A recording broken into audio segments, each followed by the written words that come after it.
নাকে পানি দেওয়া। নাকে পানি দেওয়ার যে নির্দেশ আসছে হাদিসে, এটাকে বলা হয় ইস্তেনশাক।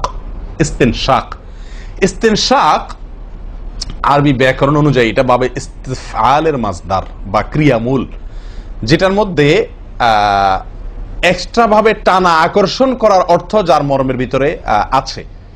তো ইস্তেনশাক শব্দের মূল অর্থ হলো পানি টানা, নাকে পানি টানা। আমরা নাকে পানি টানি না, দেইও না। ধান খেতে পানি দেওয়া হয়, আর লাল শাকের খেতে পানি ছিটানো হয়, ঠিক না ঠিক? লাল শাক বা মূলার শাকের খেতে পানি ছিটানো হয়, আর ধান খাত বেশিরভাগ ইরি ধান ইত্যাদি এই সমস্ত ধান খেতে পানি দেওয়া হয়। তাহলে দেওয়া আর ছিটানো বেশ কম আছে কি নাই? একটা হলো দেওয়া, একটা হলো ছিটানো, আর একটা হলো টানা। টানা হলো এ ক্লাসের অজুতে নাকে পানি টানবেন, বি ক্লাসের অজুতে নাকে পানি দিবেন, থার্ড ক্লাসের অজুতে নাকে পানি ছিটাবেন। আমি কি বুঝতে পারছি? তো আমরা বেশিরভাগ লোক থার্ড ক্লাসের অজু, সারা জীবন থার্ড ক্লাসের অজু করি। আপনি থার্ড ক্লাসের অজু করে আপনি জান্নাতে যাবেন? ফার্স্ট ক্লাসে থেকেও তো যাইতে কঠিন হয়ে যায়। আপনি থার্ড ক্লাসের অজু করে কিভাবে আপনি সালাতের ইয়ে খুলবেন, তালা খুলবেন, কিভাবে আপনি জান্নাতে যাবেন? অতএব ভাই, এই নাকে পানি দেওয়ার বিষয়ে সাবধান থাকতে হবে। দেখুন, নিয়ম হলো আপনি হাতের কোষে পানি নিয়ে নাকে ধরলেন, নাকে ধরে হালকা কি করবেন? টান দিবেন, হালকা টান দিবেন, হালকা টান। কারণ একটু জোরে টান হয়ে গেলে সেটা কি হয়ে যাবে? নাকের তালু তো উঠবে, আপনার কষ্টের কারণ হবে। শরীয়ত আপনাকে কষ্ট দিতে চায় না, শরীয়ত আপনাকে কষ্ট দিতে চায় না। আল্লাহ সুবহানাহু ওয়া তাআলা চান না আমরা কোনো কষ্টে নিপতিত হই। অতএব আমি এমন জোরে টান দেবো না যে নাকের তালু তো উঠে, কিন্তু হালকা একটু টান দেবো, যাতে করে অন্তত সামান্য একটু ভেতরে পানিটা যায়। নাকে পানি দেওয়ার উদ্দেশ্য আর কুলি করার উদ্দেশ্য এক। নাকে পানি দেওয়ার উদ্দেশ্য হলো নাকের ভেতরের যে ময়লাগুলা, ধারে কাছে যে ময়লাগুলো আছে, এগুলো যেন পরিষ্কার হয়ে যায়। আল্লাহর দরবারে দাঁড়াবো পরিচ্ছন্ন হয়ে, পবিত্র হয়ে। হ্যাঁ, এই জন্য নাকে পানি দেওয়ার নির্দেশ আছে। এখন আপনি যদি নাকে পানি কোষ নিয়ে ধরে একটু হালকা টান দেন, তাহলে ভিতরে কিছুটা পানি যাবে কি যাবে না? এটা আপনাকে করতে হবে। নাম্বার 2, এটা যদি আপনি করতে কষ্ট হয়, টান দিলে, আপনি আস্তে টান দিলেও উপরে উঠে যায়, তো দরকার নেই। তাহলে আপনি কি করেন? নাকে পানি দেন। নাকে পানি কিভাবে দিবেন? নাকটাকে অন্তত পানির মধ্যে কি করে রাখেন? চুবাই রাখেন, 1 সেকেন্ড চুবাই রাখেন, কিছু দূর পানি যাবে কিনা। আমি কি বুঝতে পারছি? আমরা অনেকে বিশেষ করে আমি দেখছি ওযু করার সময় নাকে পানি ছিটান। কিভাবে পানি ছিটান? ওই যে কষে করে পানি নিয়ে, লক্ষ্য করছেন আপনারা? এভাবে নিয়ে এরকম মারে পানিটা, এরকম মারলে সেটা কি হলো? ছিটানো হলো। হাদিসে যে ইস্তেনশাকের কথা বলা হয়েছে সেটা হলো না। আপনি সারা জীবন ওযু করলেন, অথচ আপনার কখনো নাকে পানি দেওয়ার সুন্নাহটি আদায় হলো না। সারা জীবন, আজীবন আপনার ওযুটি হয়ে গেল সুন্নাহ ছাড়া। আমি কি বুঝতে পারছি? অতি প্রিয় ভাই বন্ধুগণ, এই বিষয়টা খুব লক্ষ্য রাখতে হবে যে নাকে পানি দেওয়ার ক্ষেত্রে আমাদের ত্রুটি হয়, পানিটা ভেতরে যায় না।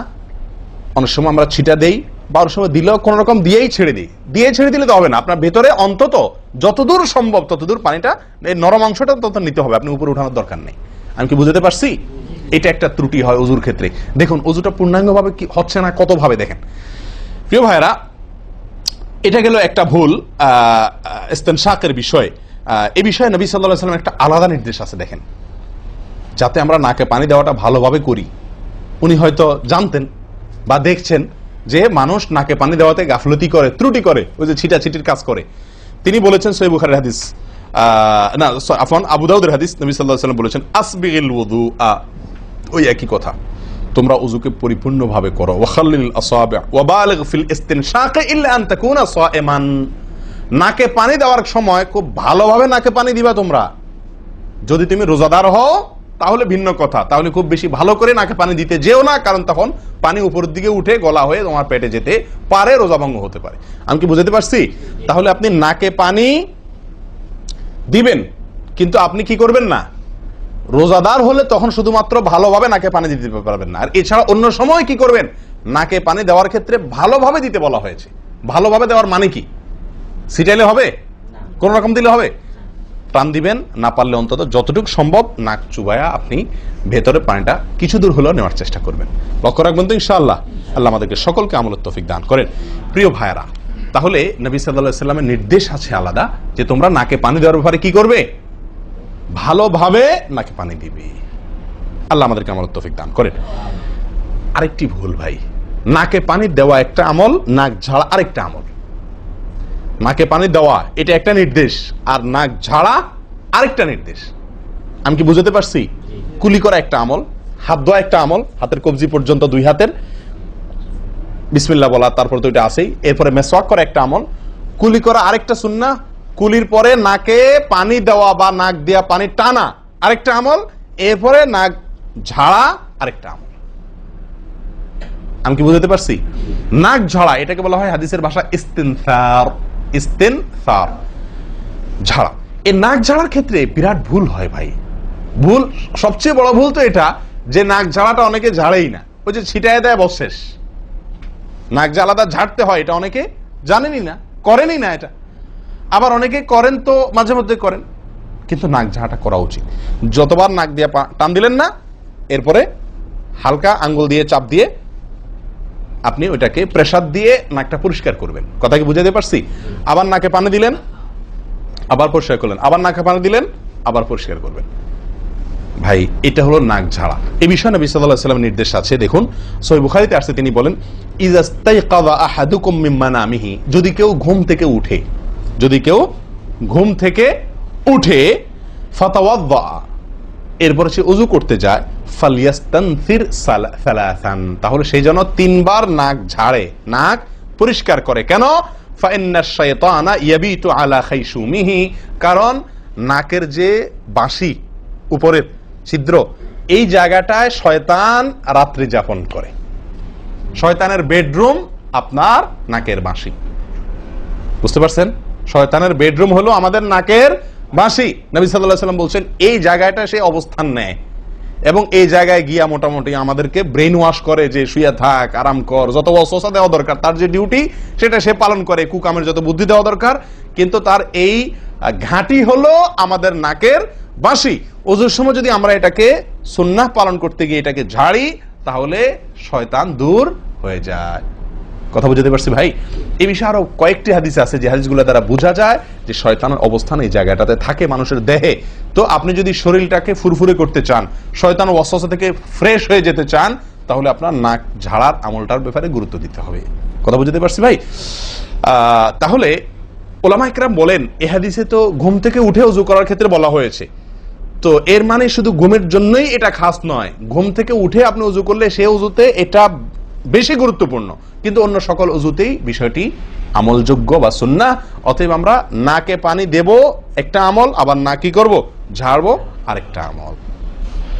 ভাই এরপর আসি আরেকটি গুরুত্বপূর্ণ আমল যেটি হয় না, বা আরেকটি ত্রুটি ওযুতে, সেটি হলো আঙ্গুল খেলাল না করা। ওযুতে কি না করা? আঙ্গুল খেলাল না করা। আঙ্গুল খেলাল হলো হাত এবং পায়ের আঙ্গুলের যে চিপাগুলো আছে, এই চিপাগুলোতে পানি পৌঁছানোর জন্য, পানি পৌঁছানোটা নিশ্চিত করার জন্য কি করতে হবে? এক হাতের আঙ্গুলকে অন্য হাতের আঙ্গুলের চিপায় ঢুকায়া এভাবে কি করতে হবে? একটু হালকা নাড়তে হবে, যাতে করে জায়গাটাতে চিপাটাতে পানি গেছে এটা কারণ এই চিপাগুলোতে পানি নাও যেতে পারে শুকিয়ে থাকার কারণে। তা আপনি যদি একটু না দেন পানির ভিজা আঙ্গুল দিয়া, তাহলে ইনশাআল্লাহ ওখানে পানি পৌঁছানোটা মোটামুটি নিশ্চিত হয়ে যাবে। ঠিক না? ঠিক। তাহলে এই জিনিসটা অনেক সময় আমরা করি না, অথচ নবী সাল্লাল্লাহু আলাইহি ওয়াসাল্লামের নির্দেশ আছে আলাদা। তিনি বলেছেন, আবু দাউদের হাদিস, আসবিগিল ওযুআ ওয়া খাল্লিল বাইনাল আসাবি', ওযুকে পরিপূর্ণভাবে করো। আর ওযুকে পরিপূর্ণভাবে করার একটি অন্যতম কাজ হলো আপনার আঙ্গুলের মাঝে কি করা? খেলাল করা। তিনি বলেছেন তোমরা আঙ্গুলের মাঝে খেলাল করবে, এক আঙ্গুলকে অন্য আঙ্গুলের মাঝে প্রবেশ করে পরিষ্কার করবে। এটা হলো হাতের আঙ্গুল। পায়ের আঙ্গুল কিভাবে করবেন? পায়ের আঙ্গুল তো আর এক আঙ্গুল অন্য পায়ের আঙ্গুল ঢুকাতে পারবেন না। সেটা করবেন হলো, অন্য হাদিসে আসছে, এই যে কোন আঙ্গুল আছে না, কোন আঙ্গুল দিয়া সব চিপাগুলোতে কি করবেন? ঘষা দিবেন। কোন আঙ্গুল দিয়া আপনার সব পায়ের আঙ্গুল চিপাগুলোতে ঘষা দিবেন। ভাই আমরা কজনে করি এই খেলার আমলটা বলেন তো? পায়ের আঙ্গুল, কোন আঙ্গুল দিয়া পায়ের আঙ্গুলের চিপা খেলাল করা, হাতের আঙ্গুল খেলাল করা, কজনে করি আমরা বলেন? তাহলে এই ভুলগুলো আমাদের অহরহ হচ্ছে না ভাই? আমরা কি জান্নাতে যেতে চাই না? আমাদের সালাতটা সুন্দর হোক আমরা চাই না ভাই? আমাদের এই সালাত খুব পাওয়ারফুল হোক, শক্তিশালী সালাত হোক, এই সালাতের মাধ্যমে আমি অন্যায় থেকে বেঁচে থাকবো, এই সালাতের মাধ্যমে আমি জান্নাতে যাব, এই সালাত আমাকে খাঁটি মুসলিম বানাবে, এই সালাত আমাকে আল্লাহর কাছে প্রিয় বানাবে, এই সালাত কি আমাদের নূর হবে, আমরা চাই না ভাই? এগুলো যদি চাই তাহলে আমাকে ওযু সুন্দর করতে হবে, আর ওযু সুন্দর করতে গিয়ে এই ভুলগুলোর ব্যাপারে সাবধান হতে হবে। তাহলে আঙ্গুল খেলাল করা, পায়ের আঙ্গুল, হাতের আঙ্গুল আমরা করি না বললেই চলে ভাই। তো আজকে থেকে ইনশাল্লাহ করবো তো, নাকি যা শুনছেন এটা এখানে রেখে চলে যাবেন? ভাই যদি পরিবর্তন না করেন, পরিবর্তন যদি আমরা না করি নিজেদেরকে, ওয়াল্লাহি সারা জীবন ওয়াজ শুনবো, কি লাভ বলেন? সময়টা নষ্ট। আপনি যদি এই কথাগুলোর উপরে আমলের চেষ্টা না করেন, নিজের জীবনে ফিট না করেন, এই ভুলগুলাকে ওযু করার সময় মাথায় রেখে এই ভুলগুলাকে আপনি দূর না করেন, তাহলে সেক্ষেত্রে এই শোনার কোনো লাভ হলো না। করবো তো ইনশাআল্লাহ। আল্লাহ সুবহানাহু ওয়া তাআলা আমাদের সকলকে সচেতন মুমিন হওয়ার তৌফিক দান করেন। সচেতন মুমিনের পরিচয় হলো মুমিন তার প্রত্যেকটা ভুলকে শিখবে, সংশোধন করবে, শিখবে, সংশোধন করবে। এভাবে করতে করতে করতে সে মুমিন হিসাবে কোয়ালিটিফুল আফার ক্লাসের মুমিন হতে পারবে, আল্লাহর কাছে প্রিয় পাত্র হতে পারবে। চেষ্টা করবো তো ইনশাআল্লাহ। আল্লাহ আমাদের সকলকে তৌফিক দান করেন। প্রিয় ভাইয়ারা, ওযুর ক্ষেত্রে আরেকটি ভুল, এই যতগুলো ভুল বললাম এর ভিতরে বড় দুটি ভুল বলে ওযুর ভুলকে আমরা শেষের দিকে চলে আসছি। একটি বড় ভুল হলো শুকনা থেকে যাওয়া। কোন জায়গা যদি আপনার অবহেলার কারণে শুকনা থেকে যায়, ওযুর অঙ্গগুলো যেগুলো ধুইতে হবে, তার কোনো অঙ্গ যদি শুকনা থেকে যায়, ওযু হবে? ওযু হবে না। এক ব্যক্তি ওযু করে আসছেন, নবী সাল্লাল্লাহু আলাইহি ওয়াসাল্লাম দেখেছেন তার ওযুর কোন জায়গা শুকনা আছে, তিনি বললেন যাও আবার ওযু করো, তোমার ওযু হয় নাই। তিনি তাকে পুনরায় ওযু করাইছেন। কেন? তার ওযু সঠিকভাবে হয় না, শুকনা রয়ে গেছে। অনেক সময় দেখা যায় আমাদের অনেক ভাই ওযু করেন, ওযু করলে বেশ কিছু জায়গা, বিশেষ করে যে কোন জায়গাটা, এই জায়গাটা দেখা যায় শুকনা থাকে। এই যে কানের লতির এই যে জায়গাটা, এখানে দেখা যায় একটু কি থাকে, শুকনা থাকে। কপালের দিকে দেখা যায় শুকনা থাকে। এই জায়গাগুলো অনেক সময় দেখা যায়, বহু লোককে দেখা যায় ওযু করে আসছে, এখানে শুকনা, এখানে শুকনা, পায়ের গোড়ালি, গিরা, এই জায়গাগুলোতে শুকনা। কারণ হলো ওই যে অবহেলা করে ওযু করছে, কোন রকম ওযু করছে, ওযুটা যেভাবে করা দরকার সেভাবে করে নাই। ভাই এই জিনিসটা আপনার লক্ষ্য করা দরকার, কি দরকার না? ওযুই হবে না। এই যে ভুলগুলো বললাম এগুলা হলে আপনার ওযু হয়ে যাবে, কাগজে কলমে ওযু হয়ে যাবে। কিন্তু এখনকার যে ভুলটা বললাম, যদি শুকনা না থাইকা যায়, আল্লাহ মাফ করেন, তাহলে কাগজে কলমে ওযু হবে না, কাগজে কলমেও কি হবে না, ওযু হবে না। এত জঘন্য, সাবধান থাকা দরকার, কি দরকার না? আল্লাহ তাআলা আমাদেরকে সাবধান হওয়ার তৌফিক দান করেন। ভাই আরেকটি বড় ভুল, এটাও বিশাল বড় ভুল, সেটা হলো পানি অপচয় করা। পানি অপচয় করা, আল্লাহ মাফ করেন, এটা থেকে মুক্ত আমরা কেউই না বোধ হয় এই যুগে। পানি অপচয় ওযুর সময়। ভাই আমাদের ওযুতে কত পানি লাগে? আপনি যদি, আমরা তো বেশিরভাগ লোক এখন ট্যাপে ওযু করি না, আপনি যে ট্যাপটা ব্যবহার করেন ওই ট্যাপের নিচে যদি একটা কি রাখেন, বালতি রেখে দেন, আপনি ওযু করার শেষে লক্ষ্য করে দেখেন, একটা খালি বালতি যদি রাখেন, কি পরিমাণ পানি পড়বে আনুমানিক? প্রায় এক বালতির মতো হয়ে যাবে না? সুবহানাল্লাহ, 50-100 জন লোকের ওযুর পানি এটা। নবী সাল্লাল্লাহু আলাইহি ওয়াসাল্লামের ওযুর পানির পরিমাণটুকু হাদিসে আসছে। ভাই এক গ্লাস পরিমাণ পানি দিয়ে তার কি হয়ে যেত? ওযু হয়ে যেত। এক গ্লাস পানির প্রয়োজন হতো না নবী সাল্লাল্লাহু আলাইহি ওয়াসাল্লামের ওযুতে, গোটা ওযুতে। আর সেখানে এক গ্লাস তো আমাদের শুধু কিসেই লাগে? হাত ধুতেও এক গ্লাস হয় কিনা সন্দেহ, এক হাতেও হয় কিনা এক গ্লাস ধুতে সন্দেহ। ভাই হাসির বিষয় না, এটা খুব জঘন্য অপরাধ, জঘন্য অপরাধ। আল্লাহ সুবহানাহু ওয়া তাআলা কোরআনে কারীমের ভিতরে কি বলেছেন? ইন্নাল মুবাযযিরিনা কানু ইখওয়ানাশ শায়াতিন, শয়তানের ভাই। হারাম পানি অপচয় করা, পানি অপচয় করা। সাহাবা একরাম জিজ্ঞেস করছেন, ইয়া রাসূলুল্লাহ, আমরা তো কেউ বলবো ভাই এই যে নির্দেশ নিষেধ, এগুলো তো সাহাবীদের যুগে পানির টানাটানি ছিল, মরুভূমি এলাকার লোক ছিল, তখনকার বোধহয় সমস্যা। ভাই এখন তো আমাদের যুগে আলহামদুলিল্লাহ কি আছে? প্রচুর পরিমাণে পানি আছে, পানির তো অভাব নেই আল্লাহর ফজলে। আমরা কেউ হয়তো মনে করি যে অনেক পানি আছে, এখন বোধহয় আর এই এত টানাটানি করে ওযু করার প্রয়োজন নাই। আমি বলবো না ভাই, এটা ভুল। সাহাবা একরাম জিজ্ঞেস করছেন নবী সাল্লাল্লাহু আলাইহি ওয়াসাল্লামকে, ইয়া রাসূলুল্লাহ, যদি আমরা সমুদ্রে থাকি, নৌকায় যাচ্ছি, জাহাজে যাচ্ছি, সমুদ্রে পানির কোনো অভাব নাই, সেখানে পানি ব্যবহারের ক্ষেত্রেও কি আমাকে হিসাব করে করতে হবে? অতিরিক্ত করলে হিসাব দিতে হবে? নবী সাল্লাল্লাহু আলাইহি ওয়াসাল্লাম হাবাচক উত্তর দিয়েছেন। ও ভাই, তাহলে বোঝা গেল যে পানি ট্যাঙ্কিতে আছে, আপনার লাইনে পানি আছে, এই জন্য আমি পানি অপচয় করার অনুমতি আমাকে শরীয়ত দেয় নাই। অতিরিক্ত পানি ব্যবহার করলে আমাকে হিসাব দিতে হবে। সবচেয়ে উত্তম, সবচেয়ে ভালো হয় ভাই, আপনি যদি সম্ভব হয় বদনা বা কোনো জগ ইত্যাদিতে, মগ ইত্যাদিতে আপনি ওযু করেন, সবচেয়ে ভালো। টেপের মধ্যেই বেসিনে একটা মগ রেখে দিলেন, ওইটা দিয়া ঢেলে ঢেলে আপনি ওযু করেন, তাহলে পানি অপচয় হওয়ার সম্ভাবনা সবচাইতে কম। ট্যাপ ছেড়ে দিয়ে যে আমরা ওযু করি, আমরা যেভাবে ওযু করার কথা বলছি, এই যে মেসওয়াক করতে হবে, এরপরে কুলি করতে হবে, নাকে পানি দিতে হবে, আবার নাক ঝাড়তে হবে, এই কাজগুলো করতে একটা গ্যাপ হয় না? গ্যাপ, এই গ্যাপের সময় যদি আপনি টেপে ওযু করতেই হয়, তাহলে গ্যাপের সময় টেপ বন্ধ করতে হবে। আমি কি বুঝতে পারছি? গ্যাপের সময় টেপ বন্ধ করে এরপর আপনি মেসওয়াক করেন, টেপ বন্ধ করে এরপর আপনি নাক ঝাড়েন। আপনি টেপের পানি পড়তেছে, এদিকে আপনি অন্য কাজ করতেছেন, তাহলে এটা অপচয়ের গুনাহ হয়ে যায়। ভাই আমি ওযু করছি ইবাদত করার জন্য, ওযু করছি আল্লাহ সুবহানাহু ওয়া তাআলাকে সন্তুষ্ট করার জন্য, আবার কাজ যেটা করতেছি ওযুর মধ্যে পানি অপচয় করে, সেটা হলো শয়তানের ভাইয়ের কাজ, শয়তানের কাজ। তাহলে শয়তানের কাজ করে আল্লাহকে খুশি করা যাবে ভাই? এই ওযুতে আল্লাহকে খুশি করা যাবে? এই ওযুতে আল্লাহ সন্তুষ্ট হবেন? ওযু করলে নবী সাল্লাল্লাহু আলাইহি ওয়াসাল্লাম বলেছেন, দিনে 5 বার ওযু করলে, একটা মানুষ 5 বার গোসল করলে যেরকম তার শরীরে ময়লা থাকে না, একটা মানুষ দিনে 5 বার 5 ওয়াক্ত সালাতের জন্য ওযু করলে ওই লোকের অন্তরে বা ওই লোকের ভেতরে গুনাহ থাকে না, আল্লাহ তাকে গুনাহ থেকে পরিচ্ছন্ন করে দেন, পবিত্র করে দেন, ধুয়ে পরিষ্কার করে দেন 5 বার ওযু করার মাধ্যমে। ও ভাই, ওযু আমাকে পরিষ্কার করে দিবে, আমাকে পবিত্র করে দিবে, আমাকে পরিচ্ছন্ন করে দিবে, আমাকে সাফ করে দিবে। কখন? যদি ওযুটা আমি সুন্দরভাবে করি। আমার ওযুতে যদি এত বড় ভুল হয় যে পানি অপচয় করে আমি হারামে লিপ্ত হই, গুনাহে লিপ্ত হই, তাহলে আমার সে ওযু আমাকে পরিচ্ছন্ন করবে না, পবিত্র করবে না, সুন্দর করবে না, আল্লাহকে সন্তুষ্ট করা যাবে না। প্রিয় ভাইরা, আমি আবারও বলছি, এই ভুল থেকে আমরা কেউ মুক্ত নই। আল্লাহ মাফ করুক, ইল্লা মার রাহিমা রব্বি, হাতে গোনা 2-1 ছাড়া আমরা কেউ মুক্ত নই ভাই।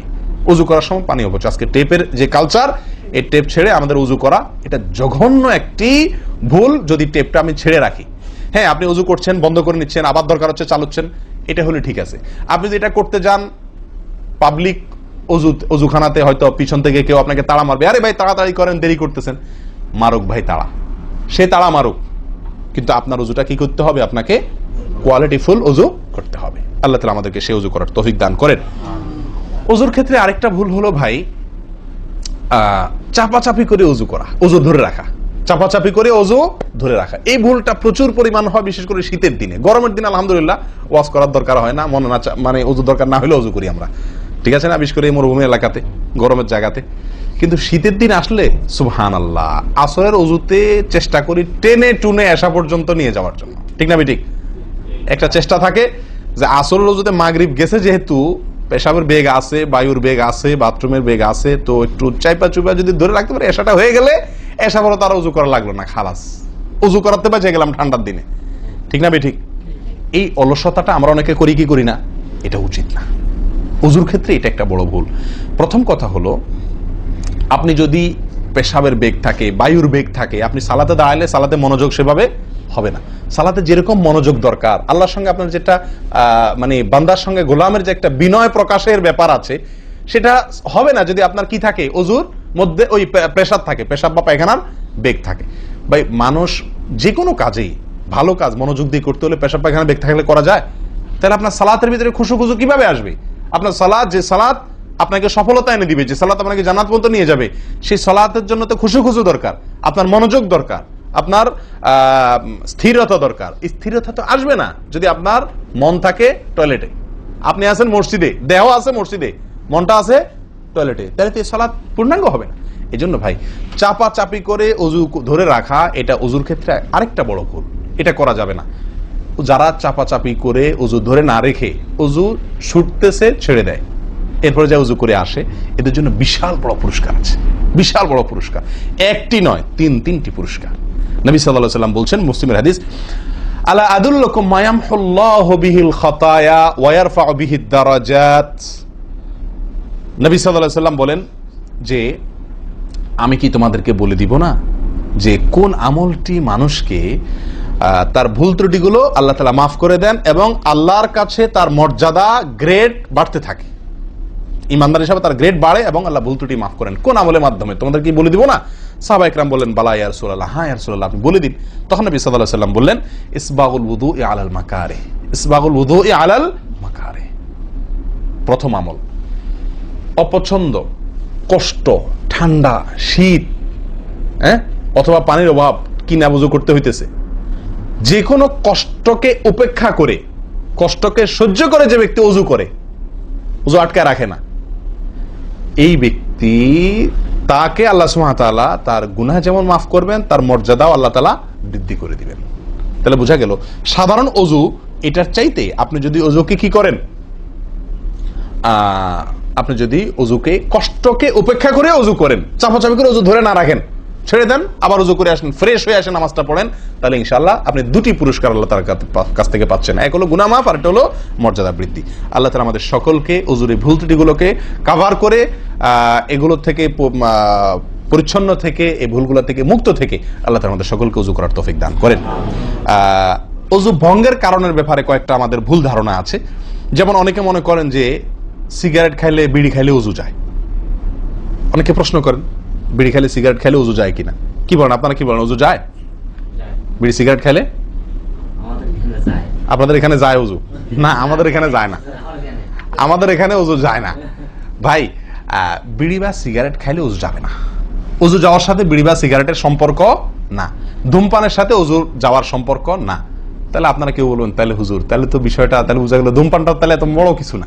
আপনি যেরকম সোজা করে দিলেন যে ধূমপান করলে কি যাবে না, ওযু যাবে না। আমরা তো জানতাম এটা মারাত্মক কোনো বড় অপরাধ, এটা করলে ওযু যাবে। আপনি বলতেছেন ওযু যাবে না, তাহলে তো বড় বোধহয় এটা ছোট অপরাধ। না ভাই, ওযু যাবে না তো আমল যাবে, ঈমান যাবে। ওযু গেলে তো কোনো ব্যাপার ছিল না, ওযু যাওয়া কোনো দোষের কিছু ভাই। একজনের ওযু আছে, তার বায়ু আসছে, ওযু গেল। একজনের ওযু আছে, পেশাব করলে ওযু চলে গেছে, তার কোনো দোষ করছে সে? আপনারা বুঝেন না আমার কথা? ওযু চলে গেলে সেটা কি দোষের কিছু? তাহলে এটা তো আমার বড় কিছু না, দোষের কিছু না। বিড়ি খাইলে, সিগারেট খাইলে ওযু যাবে না তো, ওযু যাওয়া তো দোষের কিছু না। এর চেয়ে বড়টা যাবে, তাকওয়া যাবে। কি যাবে? তাকওয়া ছুটে যাবে, মুত্তাকির খাতা থেকে নাম কাটা যাবে। বুঝেন না কথা? নেক আমলদারের খাতা থেকে নাম কেটে যাবে, গুনাহগার হবে, গুনাহে লিপ্ত হলো সে। ওযু ভাঙলে তো দোষের কিছু হতো না, ভুল তেমন কোনো ক্ষতির কিছু হতো না, কিন্তু তার চাইতে বড় ক্ষতি হবে। কিন্তু ওযু ভাঙবে না বলে তাহলে কি সিগারেট খায় ডাইরেক্ট মসজিদে চলে আসবো? না, সেটা জায়েজ নাই। সিগারেট যদি খান, এই বদ অভ্যাস যদি থাকে, হারামে লিপ্ত হওয়ার অভ্যাস থাকে, আল্লাহ হেফাজত করুক, সবাইকে ফিরে আসার তৌফিক দান করুক। কমের পক্ষে মুখকে ভালো করে ফ্রেশ করে, পরিষ্কার করে, ব্রাশ করে, মেসওয়াক করে, দুর্গন্ধ দূর করে তারপর মসজিদে আসবেন। কথা বুঝে আসছে? যাতে অন্য মানুষ কষ্ট না পায়। অনেকে মনে করেন হাঁটুর উপরে কাপড় উঠলে ওযু ভেঙে যায়। ঠিক না ঠিক? আপনারা কি বলেন? আপনাদের দেশে ওযু ভাঙেনি? আপনাদের এখানে ভাঙে? আচ্ছা, ভাঙতে পারে। কোন কোন এলাকাতে হাঁটুর উপরে ওযু কাপড় উঠলে কি করে? ওযু ভাঙে। এটা অনেকে বলেন যে ভাই সতর যদি খুলে যায়, হাঁটুর উপরে কথা না, সতর খুলে গেল, কেউ ওযু করার পরে উলঙ্গ হয়ে গেল কাপড় পাল্টাতে গিয়া বা কোনো কারণ, এক কথায় ওযুর পরে যদি সতর খুলে যায় ওযু ভাঙবে না। কিন্তু আমাদের অনেক দেশে, অনেক এলাকাতে ওযু ভাঙে না ভাই। এই যেখানে ভাঙে সেখানে আসলে ভাঙা উচিত না। ওযু আপনার সতর খুললে কি হয় না? ওযু ভঙ্গ হয় না। এর সাথে ওযু ভঙ্গ হওয়ার সম্পর্ক নেই। ওই যে বলছি ধূমপানের মতো, সতর যদি অন্য মানুষের সামনে খোলেন আপনি, তাহলে ওযু ভাঙলে তো দোষের কিছু হতো না। এখানে তাকওয়া ভাঙবে, ওযু ভাঙবে না। আমি কি বুঝাতে পারছি? এর চেয়ে বড় অপরাধ হবে, কবিরা গুনাহ লিপ্ত হলেন আপনি, ফরজ তরক হয়ে গেল, আপনি বড় গুনাহ করলেন। ওযু ভাঙলে তো এমন দোষে কিছু হতো না, কিন্তু ওযু ভাঙবে না। অনেকে মনে করে টিভি দেখলে, সিনেমা দেখলে, নাটক দেখলে, গান ফান দেখলে ওযু ভাঙে না। এটার সাথেও কি নাই? ওযু ভাঙার সম্পর্ক নাই। ওযু ভাঙার সম্পর্ক নির্দিষ্ট কিছু কাজে, পেশাব করলেন, পায়খানা করলেন, বায়ু ছাড়লেন, ঘুমাইলেন, ওযু ভাঙে এগুলাতে। কিন্তু আপনি সিনেমা দেখলেন, খারাপ কিছু দেখলেন, এই দেখলেই আপনার কি হবে না? ওযু ভাঙবে না। হ্যাঁ, একটা কথা ঠিক যে আপনি এই যে কাজগুলোর কথা বললাম, আপনি সিগারেট খাইলেন, আপনি আল্লাহ মাফ করেন কোন হারামে লিপ্ত হলেন, আপনি সতর খুললেন মানুষের সামনে, আপনি সিনেমা দেখলেন, টিভিতে খারাপ হারাম কিছু দেখলেন, তাহলে কি করতে হবে? ওযু করা উত্তম। ওযু করা, এগুলা করার পরে বিনা ওযুতে নামাজ না পড়ে ওযু করে নামাজ পড়া উত্তম। কেন? কারণ ওযু করলে আল্লাহ সুবহানাহু ওয়া তাআলা কি করেন? গুনাহ খাতা মাফ করে দেন। তাহলে আপনি যে অপরাধ করলেন সেটা মাফ করে নামাজে আসলেন ফ্রেশ হইয়া, ওটা ভালো। কিন্তু ওযু ভেঙে যাবে এরকম না। মহিলারা বাচ্চাদেরকে দুধ দিলে অনেকে মনে করেন কি হয়? ওযু ভাঙে। আসলে কি না, বাচ্চাদেরকে দুধ খাওয়ালে কি হবে না? ওযু ভাঙবে না। কথা বুঝাতে পারছি? এরকম কিছু ভুল ধারণাও আছে। যাই হোক, ওযুতে যে ভুলগুলো হয়ে থাকে আমি আবার বলে দিচ্ছি এক নজরে। এক, আপনার বিসমিল্লাহ না বলা, শুরুতে বিসমিল্লাহ ভুলে যাওয়া বা না বলা, এটা ভুল। আরেকটা হলো মেসওয়াক না করা, কুলি করার সময় মেসওয়াক না করা, এটা কমন ভুল হয়ে গেছে। 3 নম্বর হলো কুলিটা সুন্দরভাবে না করা, পানিতে মুখে পানি কোষ করে নিয়ে এরপরে কিছু সময় মুখের ভিতরে করে নাড়াতে হবে। না নাড়ানো, এটা আরেকটা ভুল। নিয়ে ফেলে দিলাম তাড়াহুড়া করি, এটা আরেকটা ভুল। 4 নম্বর হলো আপনার নাকে পানি ছিটাই আমরা, এটা আরেকটা ভুল। ছিটানো যাবে না নাকে পানি টানতে হবে অথবা পানি দিতে হবে, কিন্তু পানি কি করা যাবে না? ছিটানো যাবে না, ছিটানোটা আরেকটা ভুল। 5 নম্বর হলো আপনার নাক ঝাড়া। নাকে পানি দেওয়ার পরে কি করতে হয়? নাক ঝাড়তে হয়। আবার দেখেন ডানে বামে লোকজন দেখে ঝাড়েন, বিশেষ করে উজু খানাতে যদি করেন উল্টাপাল্টা আপনার নাক ঝাড়া মার খায়েন না, তখন আমার কথা বলেন না আমার যে মৌলভী সাহেবের ওয়াজ শুনে আমি মার খাইছি। দেখেন নাক ঝাড়ার সময় দেখে শোনা আশপাশে দেখে নিজের নিয়ন্ত্রণে রেখে নাক ঝাড়বেন, কিন্তু ঝাড়তে হবে, ঝাড়াটা একটা সুন্নাহ আমল, এটি বিলুপ্ত হওয়ার পথে। 6 নম্বর হলো ভাই আঙ্গুল খেলাল করা। কি করা? আঙ্গুল খেলাল করা। এটা উঠে গেছে, পায়ের আঙ্গুল খেলাল করতে হবে, কোন আঙ্গুল দিয়ে হাদিসে আসছে, আর হাতের আঙ্গুল এগুলা দিয়া, কারণ এগুলাতে জাহান্নামের আগুন প্রবেশ করবে যদি এগুলো শুকনা থাকে, সালাত হবে না। এরপর আসি 7 নম্বর ভুল হলো আপনার সালাতের মধ্যে, এই ওযুর মধ্যে কোন অঙ্গ শুকনা থেকে যায়, বিশেষ করে গিরা। নবী সাল্লাল্লাহু আলাইহি ওয়াসাল্লাম বলেছেন ওয়াইলুল লিল আকাবি মিনান নার, তোমরা পায়ের গিরা গোড়ালি এগুলোকে জাহান্নামের আগুন থেকে বাঁচাবা, অর্থাৎ এগুলোতে ভালো করে পানি পৌঁছানোর জন্য, কারণ বিশেষ করে শুকনার দিনে, শুকনা যখন হয় শীতের দিনে, তখন এগুলো ফেটে যায়, পানি আপনি ঢাললেই যায় না, একটু হালকা ডললে টললে ভালো করে তারপরে পানিটা জায়গা মতো যায়। এই জন্য ওইগুলোর পরে গোড়ালির পরে বিশেষভাবে লক্ষ্য রাখা দরকার। আর কষ্ট উপেক্ষা করে উজু করার চেষ্টা করা দরকার। আর শেষ যেটা সেটা হলো পানি অপচয়। কি করা ভাই? পানি অপচয় করা। প্রচুর পরিমাণ পানি আমরা অপচয় করি উজু করার সময়, যেটা আমাদের উজুর সৌন্দর্যকে নষ্ট করে, উজুর গুণগত মানকে নষ্ট করে দেয়। আসুন সুন্দরভাবে উজু করার স্বার্থে এই ভুলগুলোর থেকে মুক্ত থাকার চেষ্টা করি। আল্লাহ তাআলা আমাদের সকলকে আমলের তৌফিক দান করেন। ওয়া আখিরু দাওয়ানা আনিল হামদুলিল্লাহি রাব্বিল আলামিন। আসসালামু আলাইকুম ওয়া রাহমাতুল্লাহি ওয়া বারাকাতুহু।